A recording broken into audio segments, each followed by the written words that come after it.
그런 말이 있습니다. 이 세계를 정복하는 사람은 남자다.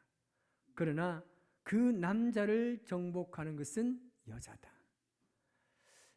올해 이 가정의 달에 가정마다 아내가 살아나시기를 주님의 이름으로 축복합니다. 여러분, 아내라는 뜻을 잘 아시죠? 이 아내 해입니다. 그래서 가정에서 아내의 그 정말 이 해 같은 그 아내의 그 존재가 떠올라야지, 떠오르지 않은 가정은요 어둡게 돼요. 그래서 가정들마다 아내를 더욱더 사랑하시고 더욱더 위해 주시기 바랍니다. 그러면 가정은 살아요. 그런 말이 있잖아요. 우리가 살아가면서 이 두 여자의 말만 잘 들으면 행복할 수 있다고. 첫 번째 여자는 뭡니까? 내비게이션의 여자입니다. 두 번째는요, 아내입니다. 그래서 아내가 해처럼 떠오르는 가정은 정말 행복한 가정이라고 말할 수 있는 겁니다. 오늘 우리 남편분들은 집에 가셔서 아내분들에게 저녁을 잘 차려주시기 바랍니다. 아멘 좀 하세요. 아니면 나가서 대접을 하시든지 아내가 살아야 가정이 살게 되어 있습니다. 여러분 이 포항 우리 교회를 사랑하십니까? 자, 얼마나 사랑하십니까? 아니, 많이 사랑하시겠죠. 저는 여러분을 사랑합니다. 여러분은 저를 사랑하십니까? 좀 소리 작아졌네요. 우리가 하는 사랑은 참 많은 사랑이 있습니다. 가족 간에 서로 사랑하고 또 연인끼리 서로 사랑하고 부부 간에 서로 사랑하는 그런 사랑의 표현이 참 많습니다. 세상에 여러 언어가 많이 있지만 이 사랑이라는 이 단어로 포항 우리 교회를 표현할 수 있다는 것이 얼마나 감사한지 모릅니다. 저도 이 밖에 나가서 활동을 하다 보면 저희 교회 성도들을 늘 자랑합니다. 늘 우리 교인들 때문에 제가 행복하게 살고 있다고 여러분 저는 자랑합니다. 저도 여러분을 저도 여러분도 저를 자랑하고 다닐 줄 믿습니다. 고맙습니다. 저는 그래서 오늘 이 말씀을 우리가 참 잘 아는 말씀인데 제가 몇 가지를 우리 성도님들에게 부탁하고자 합니다. 그 첫 번째는 뭐냐면 우리가 예수님의 이 흔적이 남는 사람이 되어야 됩니다. 여러분, 흔적이 왜 남아야 할까요? 흔적이라면 아마 여러분 모두가 이 육체의 몸에도 그리고 여러 가지 스토리로도 많은 흔적이 있을 겁니다. 늘 흔적을 보면서 우리가 늘 생각하게 되는 거죠. 저는 늘 항상 이 손을 볼 때마다 늘 여기 남아있는 흔적을 봅니다. 저희 누님께서 제 손가락 하나를 가져가셨어요. 그래서 저는 이 손가락에 잘 힘을 못 줘요. 막 이렇게 아구를 잘 못 줍니다. 이 손이 사용되지 않습니다. 그래서 한 번씩 만날 때마다 제가 이 이야기를 하면 저희 누님이 굉장히 미안해 하십니다. 제가 말만 조금만 잘 구스르면 누님이 용돈도 주고 그래요. 근데 잘 안 줘요, 요즘엔요. 여러분, 우리가 누군가가 질문을 합니다. 당신에게 과연 하나님의 것이 있다면 당신에게 무엇이 하나님의 것입니까? 라고 말하면 여러분 무엇이라고 말할 수 있겠습니까? 저는 열매를 보면 알 수 있다고 이야기합니다. 왜냐하면 이 열매를 보면 나무를 알 수 있기 때문입니다. 갈라디아서 5장 22절에서 23절 우리 같이 읽습니다. 시작. 오직 성령의 열매는 사랑과 희락과 화평과 오래 참음과 자비와 양선과 충성과 온유와 절제니 이 같은 것을 검지할 법이 없느니라. 아멘. 우리가 너무나 잘 아는 성령의 9가지 열매입니다. 아주 유명한 이 성경학자인 이 라이트부트라는 사람은 이 9가지 성령의 열매를 세 부분으로, 세 그룹으로 나눠서 이야기했습니다.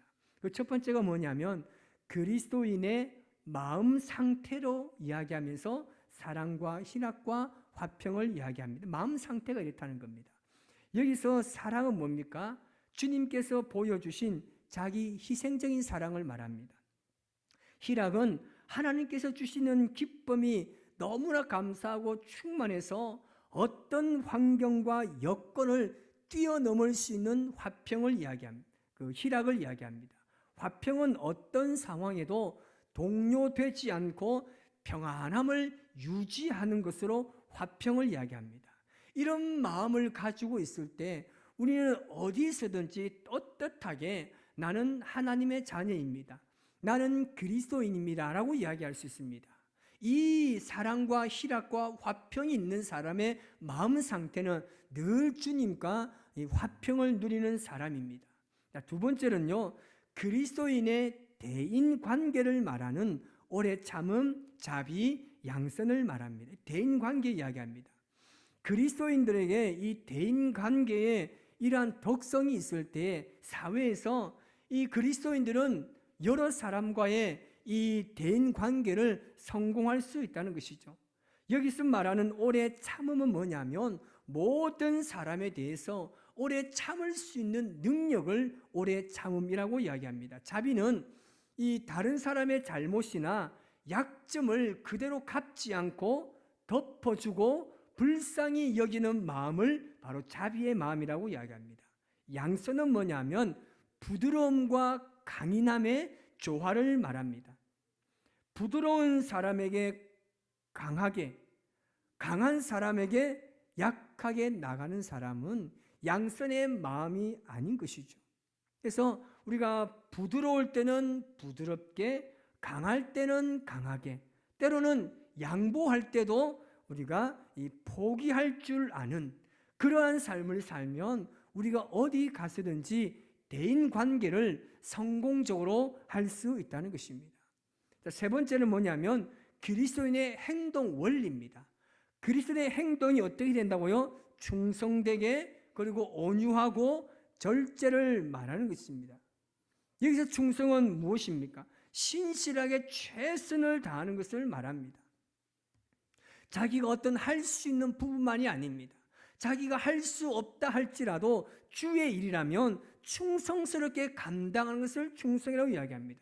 그리고 온유는 이 과격하지 않고 한쪽으로 치우치지 않는 이 중용의 상태를 말합니다. 그리고 절제는 이 자신을 다스릴 수 있는 이 마음을 말하는 것입니다. 이 성령의 9가지 열매는 이 사랑의 흔적으로 맺어지는 아름다운 선물이나 마찬가지입니다. 그래서 여러분, 우리 모두에게 이 9가지의 성령의 열매가 있습니다. 이것이 내 안에 흔적이 되어서 우리가 예수님을 늘 기억하며 사랑함으로 우리가 모든 9가지의 열매를 적절하게 잘 사용할 수 있는 능력을 가져야 하는 것입니다. 그래서 예수님 믿는 사람들은요, 반드시 흔적이 있어야 됩니다. 여러분, 자녀들이 우리 부모의 흔적을 가지고 있습니다. 얼굴만 봐도 이 아이는 누구의 아들인지 다 압니다. 그리고 그 아이의 모습과 행동과 삶을 보면 분명히 그 부모의 흔적이 아이들에게 남아 있을 수 있다는 겁니다. 마찬가지입니다. 우리가 예수님을 믿으면 정말 믿는 사람처럼 그 모습에서 예수님의 흔적이 곳곳에서 드러나야 되는 겁니다. 사랑을 할 때 마찬가지 아닙니까? 원수까지 사랑할 수 있는 그 사랑을 우리 몸의 흔적으로 가지고 살아야 우리가 정말 하나님의 자녀로 어디 가도 많은 사람들이 인정을 할 수 있다는 것이죠. 이런 모두가 이 흔적을 가지고 한 주간 살아가시기 바랍니다. 여러분, 간혹 그런 말이 있지 않습니까? 저희 목회자들 중에도 어떤 분들은 그렇게 합니다. 저 목사님, 저분은 정말 족구를 너무나 잘하시는 목사님이야. 이렇게 기억되는 분이 있습니다. 저 목사님은 축구를 너무나 잘하고 저 사람은 정말 테니스를 잘 치고 막 그렇게 말을 합니다. 여러분, 저는 뭐를 잘하는 것처럼 보입니까? 그건 침묵하시겠습니까? 고맙습니다. 마음은 제가 알았습니다. 우리가 그렇게 사람들에게 드러나는 모습이 어쩌면 우리 그게 흔적이 될 수 있는 것입니다. 그래서 우리 장로님만 보면 정말 말씀을 잘 읽고 묵상하실 것 같은 장로님, 우리 장로님 보면 정말 날마다 전도 다니실 것 같은 장로님, 우리 장로님 보면 정말 날마다 성도들을 사랑할 수 있는 그 장로님, 이것이 뭡니까? 이게 그 안에 흔적이 남아있어서 그 흔적이 드러나고 그 흔적이 드러남을 통해서 예수님이 보여지는 그런 삶을 우리가 살아가야 하는 것입니다. 자, 두 번째는 뭐냐면 우리가 사랑의 공동체를 잘 이루어 가야 합니다. 우리 교회에 속해 있는 모든 분들은 사랑할 수 없을 그때에 더 많이 사랑하시기 바랍니다. 잘 아시는 것처럼 사랑할 수 있을 때 사랑은요, 누구나 다 할 수 있는 거죠. 그래서 로마서 12장 15절에서 16절 이렇게 말합니다. 시작. 즐거워하는 자들과 함께 즐거워하고 우는 자들과 함께 울라. 서로 마음을 같이하며 높은 데 마음을 두지 말고 도리어 낮은 데 처하며 스스로 지혜 있는 채 하지 말라. 아멘. 이게 여러분 사랑의 공동체를 이루는 겁니다. 누군가가 힘들어하고 어려워하는데 그것을 그냥 지켜보고 있는 것은요, 사랑의 공동체가 아닙니다. 누군가가 고통스러워 힘들어하고 어려움을 가지고 있을 때 우리가 정말 그들에게 손을 내밀어 줄 수 있느냐 없느냐 여기를 봐야 됩니다. 그래서 예수님께서 우리에게 보여주신 것이 무엇입니까? 사회에서 가장 약자들, 그 누구도 돌아보지 않는 가난한 사람들, 한 사람도 쳐다보지 않는 그 죄인들, 그들을 예수님께서 찾아가셔서 너희도 내가 한 것처럼 그렇게 하라고 우리에게 말씀하셨습니다. 그래서 누군가가 힘들어하면요, 여러분 함께 울어줄 수 있는 것이요, 진짜 사랑의 공동체입니다. 그 사람은 그때 내가 힘들었을 때 나에게 손을 내밀어 준 그 사람 일평생 잊지 않습니다. 제게 한 번씩 가다가 연락 오시는 분이 있는데 누구냐면 이 제소자입니다. 제가 교도소에 한 7년 정도를 제가 섬기고 12명의 제자를 양육하기도 했었는데 이분들이 이제 출소를 하면 전화가 와요. 어디 있는지 다 알아요. 한 번씩 전화 와가지고 저 누군데요? 하면요 깜짝 놀랍니다. 이 자식이 또 나한테 전화해가지고 또 이상한 짓 하지 않을까 싶고 막 걱정돼요. 제가 제일 처음에 딱 처음 교도소 갔을 때 그 교도 딱 들어갔는데 너무 무서운 거예요. 그런데 거기서 찬양하는 이 제소자들 보니까요, 찬양을요 너무나 행복하게 즐겁게 막 땀을 뻘뻘 흘리고 찬양해요. 왜냐하면 그 사람들은 그 시간이 유일한 낙이에요. 그런데 그들 중엔요, 제가 갔을 때는 21살짜리 애가요, 목사님이 아인데 부득불 살인을 해가지고 들어온 거예요. 성경 퀴즈 대마야 하면 이 아이가 무조건 1등 하는 거예요. 그래서 제가 야 적당히 좀 맞춰라 하면 제가 조용, 또 하면 조용, 내리라. 이런 아이들이 한 번씩 나와가지고 전화를 오는 거예요. 목사님 저 나왔다고. 그래 어쩌라고. 순간요 너무 당황스러워요. 왜냐하면 솔직히 무섭잖아요. 살인했던 사람인데 무섭잖아요. 근데 제가 제 전화번호하고 주소 다 가르쳤습니다. 근데 하나님께서 도우사 아무도 찾아오지 않습니다. 그렇게 있는 거예요. 이렇게 그들에게 사랑을 베풀었더니 이 아이들이 나와가지고 전화한다는 건요, 정말 저에게도요 정말 뜻밖의 일이고 참 감사한 일인 거죠. 이게 여러분 공동체를 이루어가는 겁니다. 누군가가 공동체를 힘들어하고 있는데 나는 이렇게 잘 되고 있다, 막 그 앞에 가서 막 자랑하고, 이것은요 사랑의 공동체가 될 수 없습니다. 내게 아무리 즐겁고 행복한 일이 있어도 막 이것을 막 동네방네 알리고 싶어도 누군가가 힘들어 있다면 내 기쁨을 잠시 내려놓고 그 사람을 안아줄 수 있는 것, 그리고 때로는 손을 잡고 함께 울어가면서 기도해 줄 수 있는 공동체, 그 공동체가 정말 주님이 기뻐하시는 공동체입니다. 우리의 마음을 계속 낮은 데 두십시오. 그들과 함께 즐거움에 동참하고 슬픔에 함께 울어줄 수 있는 공동체가 진짜 사랑의 공동체입니다. 마지막으로는요, 이 마지막 사랑하는 곳이 바로 이 공동체가 되어야 됩니다. 여러분 부탁드립니다. 여러분이 지금 누군가를 사랑한다라면 그 사랑의 비상구를 없애야 합니다. 여러분이 지금 사랑을 한다면 죽을 힘을 다해서 사랑하십시오.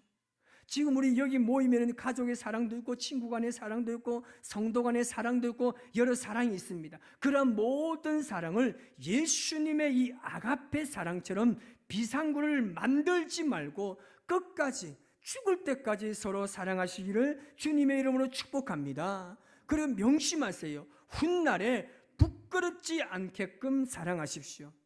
그 사랑의 방법에 여러분의 욕망을 채우고자 사랑하고 여러분의 이기적인 목적을 위해서 사랑한다면 그 사랑은요, 사랑이 아닙니다. 여러분, 비상국 없이 그냥 사랑이 돼요. 여러분, 성도들을 사랑할 때 이게 뭐라고 해요? 우리는 솔직하게 부분적으로 사랑할 수밖에 없잖아요. 우리는 부분적으로 사랑하고 부분적으로 위하고 부분적으로 격려할 수밖에 없지만 오늘 말씀에 뭐라고 이야기합니까? 부분적으로 너희가 지금은 그렇게 사랑할 수밖에 없지만 나중에 다 없어진다고 이야기합니다. 정말 진정으로 사랑하는 사랑, 그 사랑은 영원한 사랑이라는 말입니다. 그렇게 여러분 사랑하면 절대 그 사랑은요, 떨어지지 않습니다. 사랑이 위대한 것은요, 사랑은 한시적인 것이거나 세상에서만 한정된 것이 아니라 영원까지 지속되는 속성을 가지고 있다는 사실입니다. 그래서 여러분, 우리가 사랑할 때 비상구를 없애고 모든 사람을 전심으로 사랑하면 그 사랑은 패하지 않는 거예요. 떨어지지 않는 거예요. 그 사랑은 영원까지 주님 앞에 나아갈 때까지 그 사랑은 유지된다는 겁니다. 그 사랑의 완성은요, 하나님의 얼굴을 대면하여 보게 됨으로 이루어지는 것입니다. 이런 모든 것은 떨어지고 다 패해집니다. 그러나 사랑만큼은 그렇지 않다는 거예요. 이 사랑만큼은요, 떨어지지도 않고 패하지도 않아요.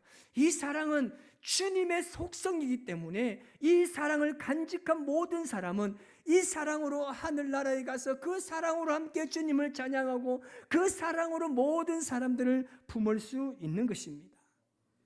믿음도 사랑 안에 거하고 소망도 사랑 안에서 소망으로 인하여서 온전한 그리스도의 삶을 살아갈 수 있는 것입니다. 우리 교회는 앞으로 더욱더 사랑하는 일이 많아지시기를 주님의 이름으로 축복합니다. 그래서 여러분, 서로 사랑할 때 사랑은요, 아까워하면 아무것도 못합니다. 절대 사랑은요, 아까워하지 않아서야 돼요. 우리는 수요일마다 예배 드리고 나면 우리 청년들과 함께 티타임을 나눕니다. 예배 다 마치고 함께 어느 공간에 가서 이야기를 나누면서 마무리를 하는데 행복해요. 빈 것 같지만 또 채워지는 행복해요. 지난 수요일 우리 장로님 한 분이 또 섬겨주셔가지고 갔는데요, 제가 얼마나 마음이 풋풋하고 행복한지 몰라요. 빚이 감고 차는 것 같아요. 여러분, 이 사랑을 서로 나눌 때에 우리 교회는 정말 하나님의 사랑을 온전해질 줄 믿습니다. 그냥 다른 거 없습니다. 여러분, 조금 더 사랑해 주세요. 지금 여러분 옆에 앉아 계신 분요, 더 사랑해 주세요. 사랑하면요, 그 사람을 위해서 기도할 수가 있고요, 정말 그 사람이 힘들어할 때 내 것을 아까워하지 않고 나눠줄 수 있는 것이에요. 이게 사랑인 거예요. 우리 옆에 분 인사합시다. 제가 더 사랑하겠습니다. 시작. 여러분, 진짜 사랑하실 겁니까? 그럼 이번 주 꼭 한 번씩 전화 좀 주십시오. 꼭 주십시오. 저한테 줘도 돼요. 저한테 찾아와서 사랑을 손을 내미면요, 제가 맛있는 커피를 내려드립니다. 이 사랑이요, 나누어지고 나누어지면 이 사랑이 그리스도의 향기가 되어서 수많은 사람들에게 아름답게 전해질 줄 믿습니다. 여러분, 더 사랑합시다. 주님의 이름으로 한 주간도 사랑이 흘러넘치는 우리 교회와 여러분의 삶과 가정이 되시기를 주님의 이름으로 축복합니다.